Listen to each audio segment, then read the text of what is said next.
río Paraná sufre una sequía histórica con niveles bajos de agua no vistos desde 1944 a causa de la falta de lluvias en Brasil y Uruguay. Acá estoy en el medio del arenal, seco.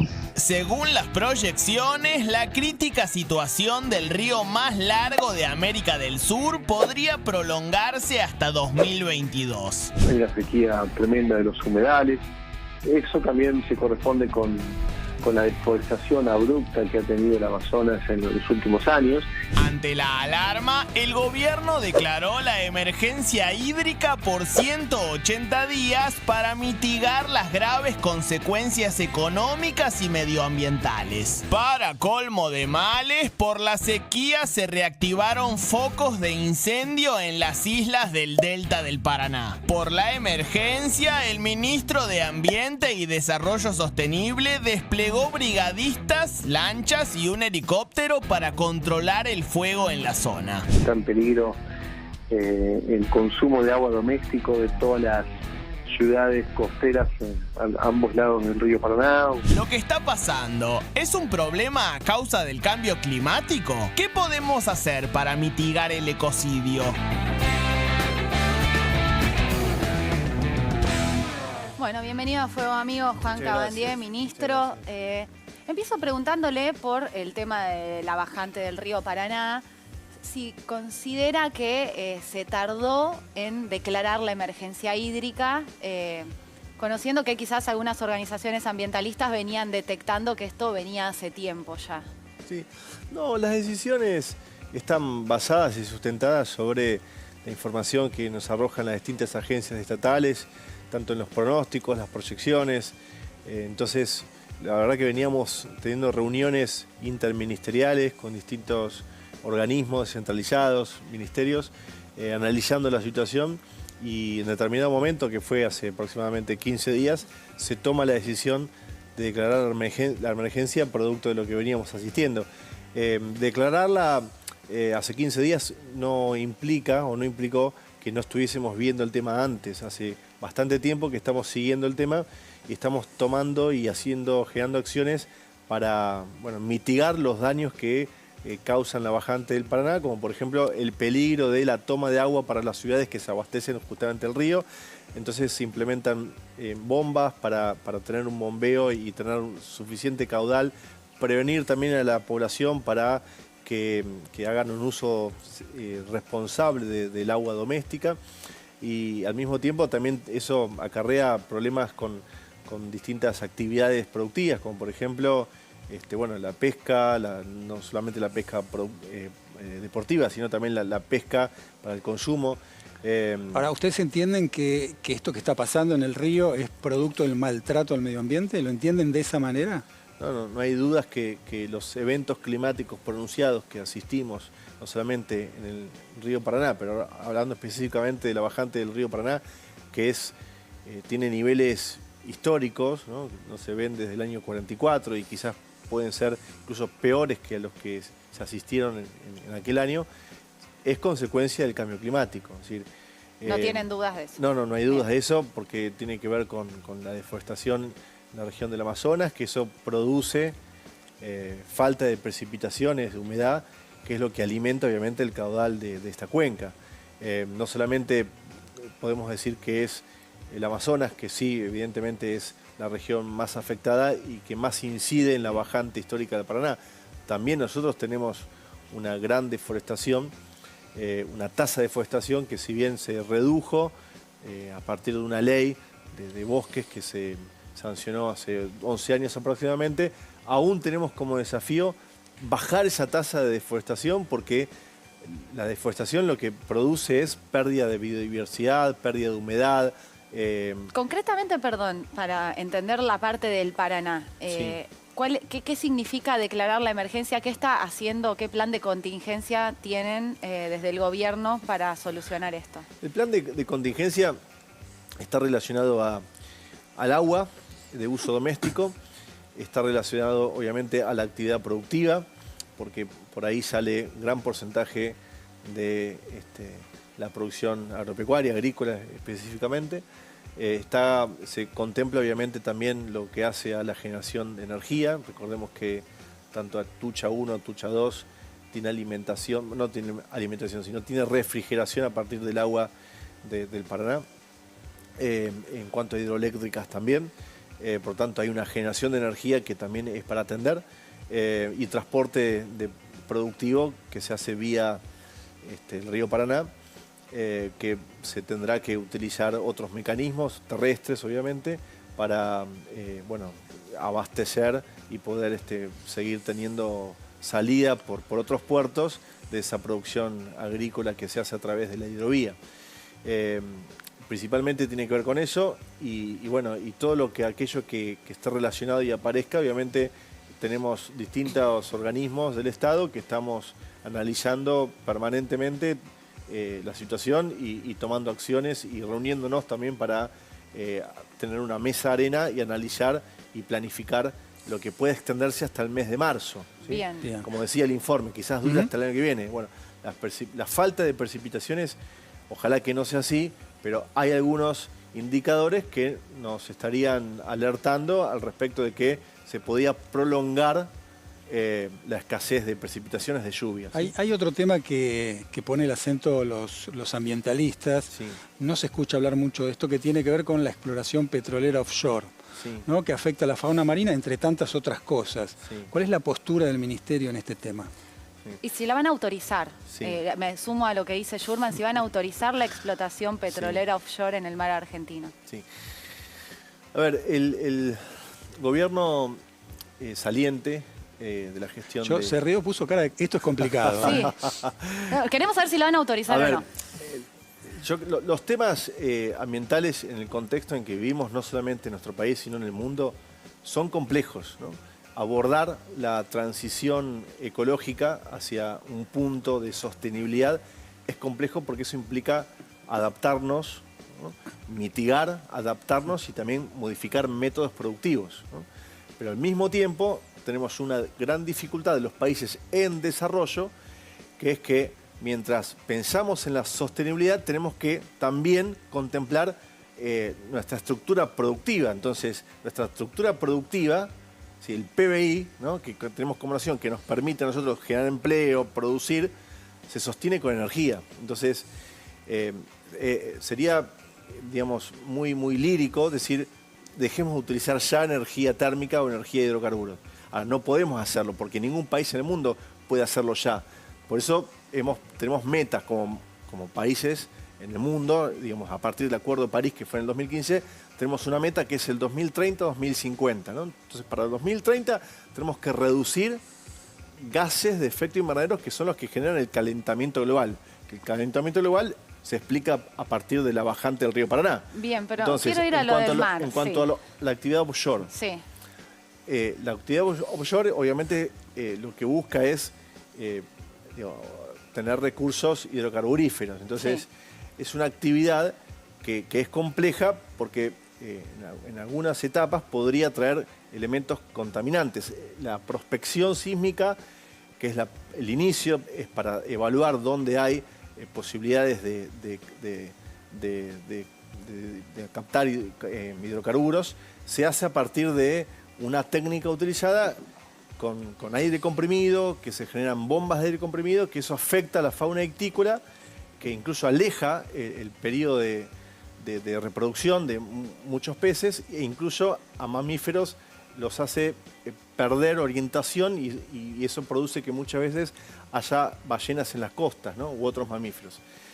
Por tanto, como la actividad es compleja en el marco de esto que venimos hablando, de la transición ecológica para llegar al punto de sostenibilidad, nosotros nos tocó en esta etapa evaluar un intento de prospección sísmica, un proyecto de prospección sísmica que fue firmado en la etapa del gobierno de Macri y que nosotros lo que vimos y asistimos ante la audiencia pública, donde se anotaron cerca de 500 personas, un 95% de personas en contra y solo un 5% a favor. Por tanto, lo que nosotros planteamos al final de esa audiencia pública es que un proyecto de exploración sísmica o prospección sísmica y de offshore está condicionado, en nuestro contexto, a definir, que nosotros como país definamos una política de descarbonización.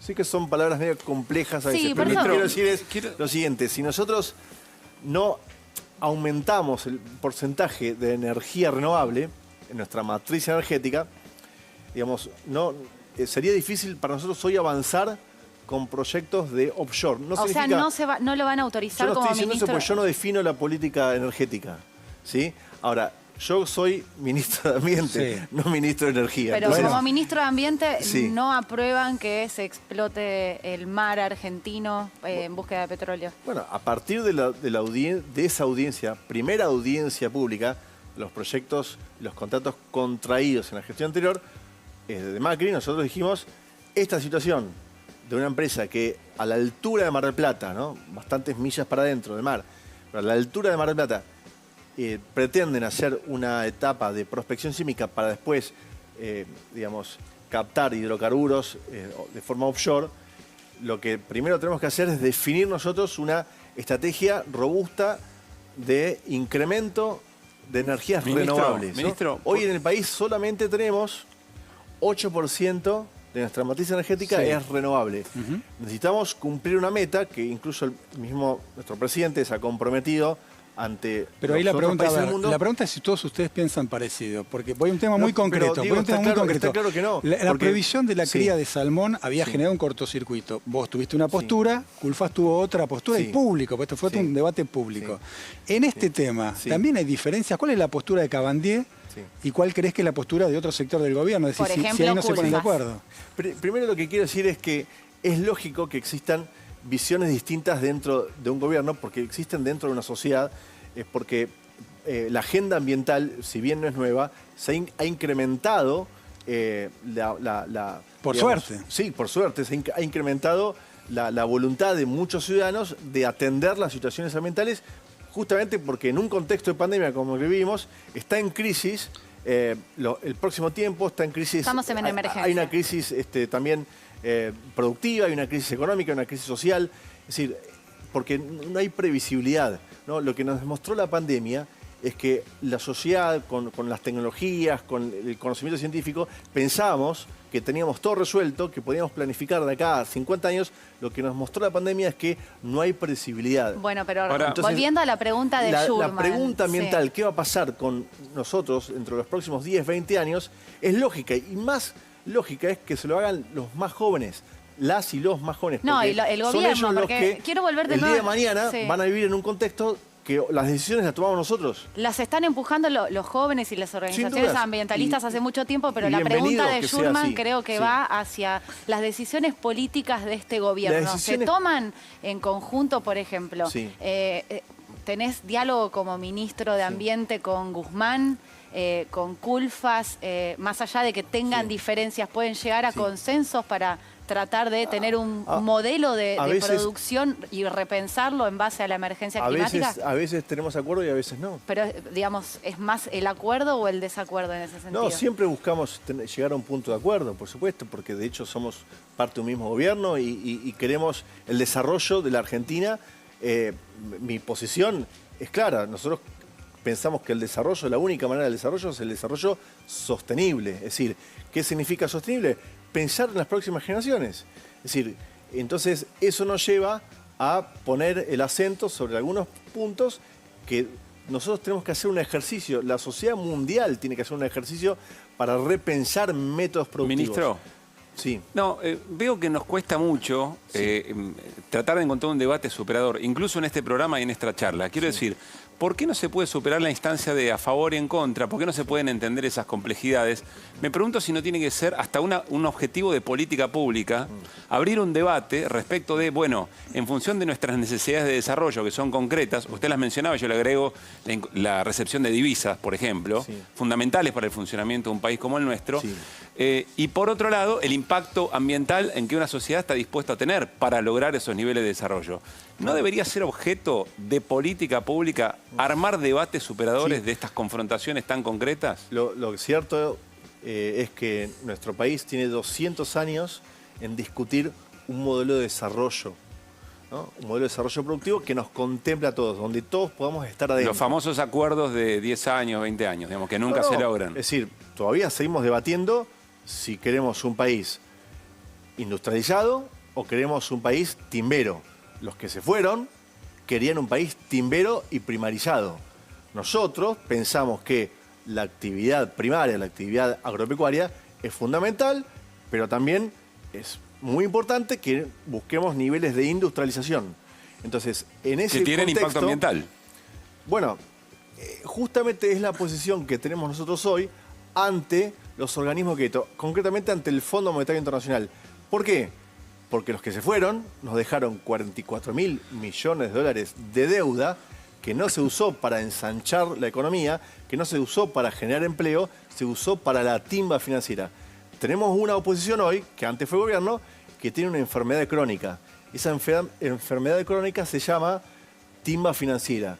Ellos, cada vez que gobiernan, aumentan más. De hecho, los que se fueron, el macrismo, aumentó más que la dictadura y el menemismo juntos. Ahora, hay un tema... Entonces, lo que nosotros le decimos hoy al Fondo Monetario, y se lo dijo el presidente el 22 de abril, es: nosotros queremos canjear deuda por acción ambiental.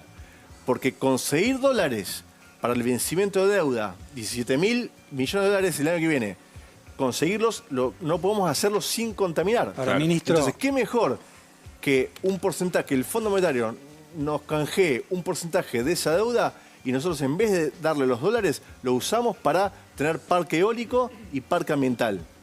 Parque eólico y parque solar. Ministro, yo entiendo que hay Sí. marcadas diferencias respecto al gobierno anterior en muchos temas. Sí. Hay en uno que me parece que hay una continuidad que nadie se anima a tocar, que son las mineras. ¿Qué pasa con las mineras? ¿Cuál es la postura que tiene el Ministerio, teniendo en cuenta que está a cargo de la aplicación de las leyes, por ejemplo, la ley de glaciares? Sí. Hay muchas mineras actuando y que de alguna manera transgreden esas leyes, ¿no? Sí, que están en zonas, por lo menos más de 40, en zonas que están prohibidas por la ley. ¿Qué están haciendo como Ministerio de Ambiente? No, a ver, la mega minería, todos sabemos que deja pasivos ambientales que muchas veces llevan años y años contemplarlos o resolverlos, y eso es un problema, ¿sí? Al mismo tiempo, hoy estamos ante una situación de estrés hídrico en el centro de la cordillera de nuestro país. Es decir, Mendoza, San Juan, Neuquén, son provincias que están en estrés hídrico. Entonces, ustedes saben que la minería usa agua justamente para hacer el proceso de productivo para llegar al mineral. Al mismo tiempo, no tenemos que dejar de contemplar que para tener parque eólico, para tener parques fotovoltaicos, solares, se necesitan minerales. Para tener baterías necesitamos litio, para comunicarnos por el celular necesitamos minerales, para tener cámaras, para tener infraestructura tecnológica, para poder transmitir por internet, por fibra óptica, necesitamos minerales. Entonces, lo que tenemos que hacer es contemplar los escenarios, poner todas las variables y analizar cuál es la mejor manera de tener un desarrollo minero que no deje pasivos irreversibles. Cosa que hasta ahora ¿Sí? no está sucediendo. Nos queda poco tiempo de la entrevista y no quiero dejar de preguntarle por la ley de humedales, que en un momento pensamos va a salir y está ahí congelada. ¿Va a salir? ¿Va a perder estado parlamentario? ¿Qué pasa con la ley de humedales? Ojalá que salga. Ha tenido dictamen de la Comisión de Ambiente de la Cámara de Diputados. Tiene más giros. Obviamente nosotros estamos interesados y muchos legisladores también de que se pueda debatir para llegar a esa ley de humedales. Necesitamos esa ley de humedales, necesitamos una ley de envases, necesitamos una ley de estudio de impacto ambiental, necesitamos mejorar la ley de bosques que decía antes, tenemos que penalizar el delito de desmonte, ¿no? Porque hoy no es un tipo penal, pero cualquiera desmonta e incluso lo contempla dentro de sus costos. O sea, y no hay poder de policía y no hay justicia que pueda condenar al que desmonta. Y hoy desmontar es un delito gravísimo, no solamente en términos de lo que nosotros queremos que sea un delito penal, sino también es un delito ambiental gravísimo, porque preservar nuestros bosques nativos nos permite tener la humedad suficiente, los servicios ecosistémicos, para que toda la fauna silvestre que anida en estas cuencas forestales siga viviendo ahí y no trasladen esos virus que naturalmente existen no se trasladan a los humanos. De hecho, hoy estamos en el marco de una pandemia donde se explica a través también de que esas enfermedades que pasan de animales silvestres, de fauna silvestre a humanos, es lo que nos tiene que poner en contexto y nos tiene que hacer pensar la importancia de mantener en pie el bosque nativo. Bien. Ministro, gracias por estar con nosotros. Muchísimas gracias. Muchas gracias. Vamos a darle continuidad al tema con las imágenes, ¿no? Del Paraná. Hablamos del Paraná, con la sorpresa de esta bajante, donde lo ha dejado prácticamente seco.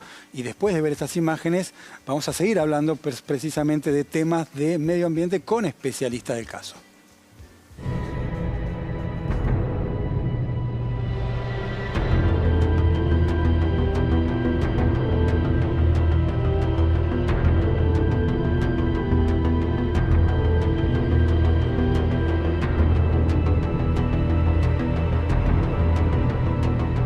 Estamos en el Paraná Viejo, Entre Ríos. Allá atrás, más allá, está Rosario. ¿Ven el agua acá del Paraná Viejo? Miren para allá. Se acaba.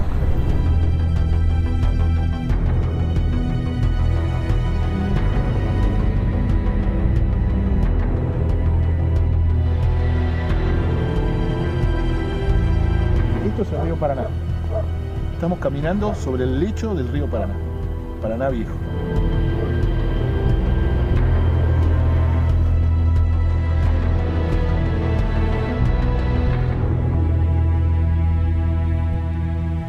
A quien estábamos viendo, que de paso le agradecemos las imágenes y el material que nos brindó para los informes y recién este video que estamos pasando, es Enrique Viale, abogado ambientalista que ha estado acá en Fuego Amigo. Yo, la verdad, sé poco, estoy aprendiendo, me estoy deconstruyendo en términos ambientales y creo que todos lo estamos haciendo, pero las imágenes hablan por sí solas, ¿no, Schurman? Sí, y vamos a hablar un poquito con los invitados de estos temas, con lo que habló Cabandier y con los temas del medio ambiente que copan la agenda y que poco se habla, insisto, en los medios televisivos. Y vamos a presentar a los invitados. Está acá en el piso Flavia Ebrofoni, que es politóloga, ambientalista, autora del libro Extinción. Un gran libro. Gran libro. También tenemos vía Zoom a Macarena Romero Acuña, que es antropóloga del CONICET, y a Rafael Colombo, que es de la Asociación de Abogados Ambientalistas, ¿no? Voy a arrancar por Rafael, si te parece, Cata. ¿Te parece bien? ¿Qué es lo que está pasando allí en el río Paraná? Bueno, como ustedes saben, y me parece que las imágenes que se han transmitido recién hablan por sí solas, estamos atravesando por una situación de estrés hídrico muy dramático en el río Paraná, que no tiene precedentes si no nos retrotraemos a los últimos 70, 75 años. Y desde nuestro punto de vista, esta bajante está íntimamente vinculada a una serie de causas bastante diferentes entre sí, pero que tienen un denominador común, que es la matriz extractivista de la República Argentina, en donde sobresale particularmente un modelo de agroindustria que tiene el 60% de la superficie sembrada con soja. Buena parte de esa soja está sembrada sobre las provincias que atraviesa el río Paraná y que al mismo tiempo se basa en la aplicación de millones de litros de herbicidas agrotóxicos, ¿no? Se calcula que en Argentina se aplican 300 millones de litros de herbicidas agrotóxicos y por supuesto esto genera un fuerte impacto en la degradación de nuestros suelos que termina, por supuesto, impactando en el río Paraná. Bien. A ver, Flavia, me interesa tu mirada sobre también las causas de qué está pasando y en qué contexto se enmarca ver al río Paraná de esta manera. Bueno, creo que la cuestión contexto es clave, porque estamos hablando de palabras bastante técnicas, estrés hídrico, cambios en regímenes hidrológicos, cuestiones que en la macro parecen ser bastante etéreas, pero hay datos que tienen que ver con que cuando decimos estrés hídrico, cuando decimos que Argentina, según el INTA, tiene el 70% de su territorio bajo procesos de degradación de suelos severos, es decir, de certificación, lo que estamos diciendo es que en el lapso de nuestras vidas, y esto es un dato del Banco Mundial, 4.000 millones de personas, la mitad de la población mundial, van a vivir en zonas sin disponibilidad de agua en absoluto. Repetí esa frase, esos números y de dónde salen, porque es muy fuerte lo que está diciendo. Exactamente. Según el Banco Mundial, para 2050, 4.000 millones de personas. Esto se calcula combinando las áreas del planeta que van a estar sometidas a estrés hídrico permanente y la población que habita en ellas, ¿no? Esto es la mitad de la población mundial. En 30 años, sin agua para sobrevivir. No es nada 30 años.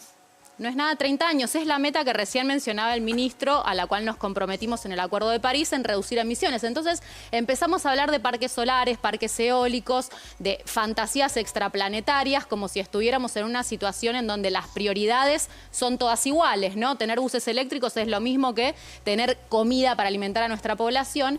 Y la cuestión es que estamos en una emergencia sin precedentes en la historia de nuestra civilización. Y eso nunca está sobre la mesa. Déjame preguntarle a Macarena, no sé si es la pregunta más difícil, ¿esto se puede revertir?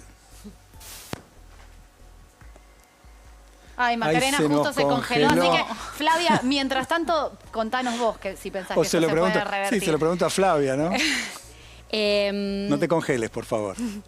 Según la Organización Meteorológica Internacional, el proceso de crisis climática es irreversible. O sea, ¿estamos al horno? ¿Ya está? Irreversible. Entonces, lo que aconsejan los organismos internacionales es dejar de hablar de estrategias de mitigación, aunque son necesarias, son absolutamente insuficientes, y abordar con todas las letras fondos estatales y, como bien decías vos, debates públicos y de participación ciudadana directa al proceso de transición. ¿Qué significa esto? Sabemos que vamos a vivir en un planeta en el corto plazo en condiciones atmosféricas profundamente diferentes a las que hemos conocido en nuestro tiempo de vida. ¿Quiénes van a decidir cuál es el modelo productivo del país? Si decía recién el ministro que hace 200 años que se debate qué modelo de país queremos, la pregunta es, ¿quiénes lo vienen debatiendo? ¿Los territorios que sufren los embates megamineros? ¿Los territorios en la vera del río Paraná? ¿O lo viene discutiendo una política cerrada que solo concibe a la representación indirecta como forma de tomar decisiones? Es muy interesante lo que decís, porque además yo pienso que, digamos, este modelo de desarrollo económico, más o menos, depende del gobierno que está, lo único que generó, más o menos también, obviamente con sus matices, es gente excluida del sistema. 50% de las personas de este país bajo la línea de la pobreza. Exacto, más de la mitad de los pibes son pobres, o sea que tampoco es que está funcionando este modelo de desarrollo económico. Ahora, déjame preguntarle a Rafael, porque claro, estamos hablando de transición. ¿Estamos en condiciones de hacer una transición larga, corta, o, como decía recién Flavia, ya estamos en el horno? Esto hay que resolverlo ya, urgente. Yo creo que no solamente hay que hablar de irreversibilidad o reversibilidad, sino que también hay que hablar de las alternativas a este modelo de mal desarrollo. Hay que hacer un profundo replanteo, un replanteo radical de este modelo económico productivo y comenzar de manera urgente una transición justa que abandone la matriz energética fosilista y extractivista para ser reemplazada por una verdadera democracia energética que sea limpia, que sea renovable, en los términos de lo que se ha denominado como el pacto ecosocial y económico, que fortalece no solamente las políticas ambientales, sino también las políticas vinculadas a la distribución del ingreso, la discusión del canje de la deuda ecológica por la deuda financiera, como el propio presidente Alberto Fernández lo planteó, y por supuesto, al mismo tiempo, transitar hacia un distinto modelo en términos económico-productivos, particularmente promoviendo agroecología, soberanía alimentaria y una agricultura con agricultores. Sí, por supuesto, hay alternativas a este modelo de mal desarrollo, y lo que tenemos que exigirle a la clase política representativa es que de manera urgente y categórica comience de manera inmediata a llevar a cabo estas políticas públicas alternativas que, bueno, que de alguna manera dan una respuesta a esta situación tan dramática de crisis ecológica y climática. Ahora, la recuperamos a Macarena. Macarena, me interesa tu mirada sobre todo esto que se está poniendo sobre la mesa, pero también aprovecho para preguntarte por qué todavía, ante esta emergencia que, más allá de que puedan haber matices y diferencias entre ustedes, todos coinciden en que estamos en un contexto de emergencia global, o sea, lo dicen los números, lo citaba recién Flavia. ¿Por qué no se habla esto, no, en las escuelas, en los medios de comunicación, en la política? ¿Por qué no estamos todos hablando de esto, que es lo más importante, que es que el planeta sobreviva? ¿Cuál es tu mirada sobre esto? Bueno, ante todo, hola. Buenas noches. Les pido disculpas por los problemas de conectividad. Tranqui, temas de pandemia. Cosas de pandemia. Yo creo que todo lo contrario, que sí se está hablando, y se está hablando mucho.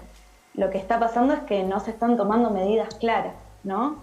Por lo menos, particularmente en la zona de Rosario, o sea, y cada vez crece más el activismo, cada vez, de hecho, la semana que viene se va a estar haciendo una travesía por la ley de humedales y las repercusiones que desde la multisectorial humedales se está viendo de esta travesía son impactantes y conmovedoras. ¿Qué se ve ahí, por ejemplo? Y ahí, bueno, esas imágenes son de la semana pasada. Eso es lo que es el lecho del Paraná Viejo. Literalmente estamos en la mitad de un río, en ese lugar, ¿no? Entonces, ahí mismo también estamos caminando por lo que es zona del lecho del río. Quería hacer un comentario breve, pero no menor. Esto no tiene que ver, los fuegos en la isla no tienen que ver con la sequía, tiene que ver con una intención, fueron provocados primero, tiene que ver con una intención política y extractiva del recurso, de lo que es el río, ¿no? Que se mira precisamente como recurso, que se trata el ambiente no como un sistema en el que estamos viviendo, en el que los humanos estamos inmersos, sino que se trata como medio. Entonces, decir de que esta bajante también tiene que ver, si bien se está, digamos, son hipótesis lo que planteaba el ministro respecto de las lluvias y de las quemas en los bosques, digamos, del Amazonas, también tiene que ver con lógicas económicas de una economía hegemónica, que no es la única, y que fundamentalmente tiene que ver con el avance en los territorios de actividades extractivas, ¿no? Como son la ganadería, como es el desmonte para el avance inmobiliario, y todo eso quedó evidenciado en parte de las imágenes que ustedes estaban mostrando. Ahora, ¿no? Macarena, sí. Bueno, Flavia hacía así, ¿no? Decía sí. Yo disiento con algo que están diciendo respecto a que se habla mucho, se debe hablar mucho. Pero en la agenda de los políticos ahora que estamos en campaña, yo no escucho a nadie hablar de eso. Digo sí también en esta. Sí, porque es así. hablamos mucho entre nosotros. Claro. Pero el Nosotros problema en no los es... medios no hablamos de eso, Pero el los problema- políticos tampoco, hasta ahora todos los que entrevistamos no lo tuvieron en agenda, salvo Cabandier, que es el ministro de Ambiente, no escuchamos a nadie. Agrego a la consulta sobre cómo se habla sobre esto, porque quizás sí se habla, pero no es cómo se habla, o con qué grado de profundidad, porque lo que se está discutiendo acá no es solamente una política ambiental, se está discutiendo el capitalismo y sus patrones de consumo. Lo explicaba bien el ministro. Si nosotros queremos seguir viviendo la vida que vivimos, con estos aparatos, con las comodidades y el confort, evidentemente necesitamos una enorme cantidad de minerales para producirlo, y eso no está en discusión. Por eso soy un poco pesimista, pero sobre todo creo que esto debe nombrarse como corresponde. Sí. Pero además en ni lo siquiera que- podemos solucionar el problema de los basurales. Bueno, a mí me sí, parece que acá y estamos yo- escuchando gente sí. que sí lo pone en discusión eso. Este modelo, ¿o no? ¿O me equivoco? Yo creo que cada vez hay un mayor consenso, incluso desde los centros de poder hegemónicos, alrededor de que este sistema civilizatorio de organización social y económica, llamémoslo capitalismo, no va más. Lo dicen hasta los propios integrantes del 1%, que ahí sí quizás cabe hacer una diferencia.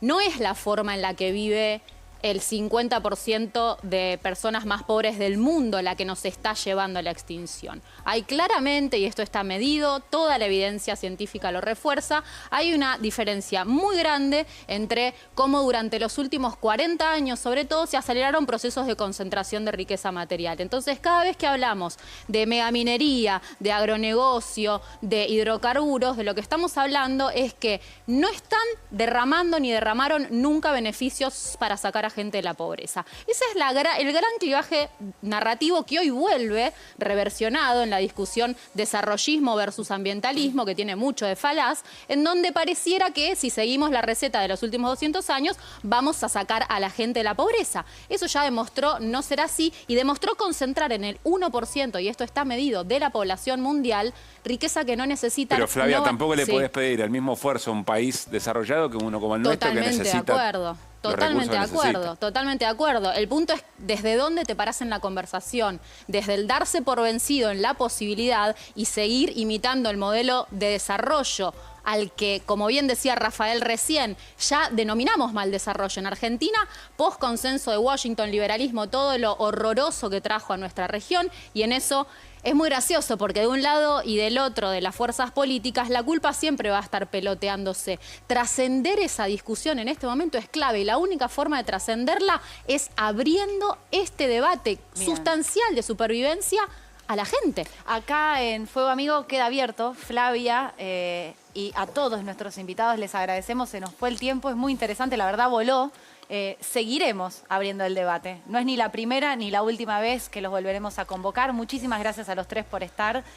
Macarena, también te abrazamos desde ahí. Sí, a Rafael también. A Rafael también. Muchísimas gracias por estar y por el respeto además en el que dieron este debate. Gracias a todos y nos damos un corte, Jurman. Sí, un pequeño corte y más fuego, amigo.